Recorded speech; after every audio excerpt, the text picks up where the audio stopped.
Maria Farmer had a complicated relationship with Jeffrey Epstein and Ghislaine Maxwell. Maria was originally hired to be a resident artist. Epstein had seen one of her paintings and loved her work. Epstein and Maxwell were introduced to Maria's younger sister Annie, who was 16 at the time. She caught their eye, and the grooming process began. Epstein and Maxwell promised to put Annie through school.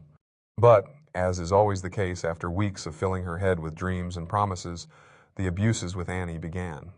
Even though Maria was in her mid-20s, Epstein and Maxwell ultimately sexually assaulted her as well. Feeling sick and betrayed, Maria was the first person to file a complaint against Epstein to the FBI. Unfortunately, her words fell on deaf ears. She tried several times, reporting them to the authorities to no avail.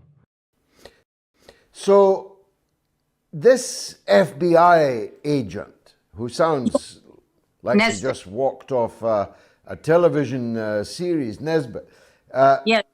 she said that we want to get to the bottom of this. Did she mean it? Did Yes, she succeed in that? No.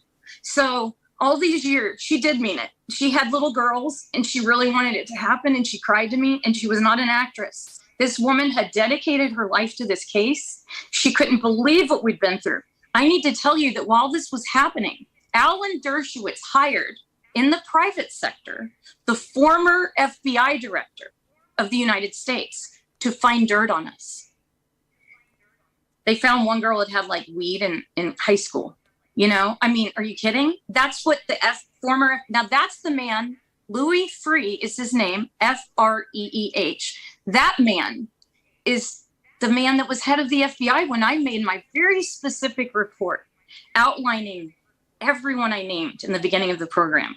And I told them why I was naming them. And so for about 14 years now, Jim Hill of ABC News has been trying to get my FOIA request met. He was only able to get the second one, heavily redacted, but Nesbitt wanted to solve it. But this year, I saw where she signed off on the agreement. And now no one can find her. Like Brad Edwards, okay? He's a hero attorney. I'm not kidding you. He's the reason this whole thing happened. If it weren't for Brad Edwards and Virginia Roberts, David Boies and me, those people wouldn't have gone to jail. As well as being a resident artist, Maria would also occasionally manage one of Epstein's properties.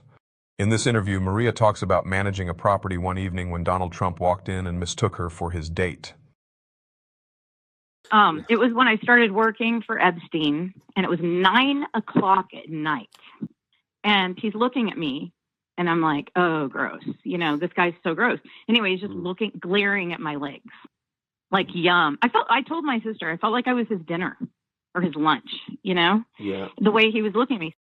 So he assumed I was there for him. And this is how I know. Epstein walks up to him and goes, no, she's not here for you.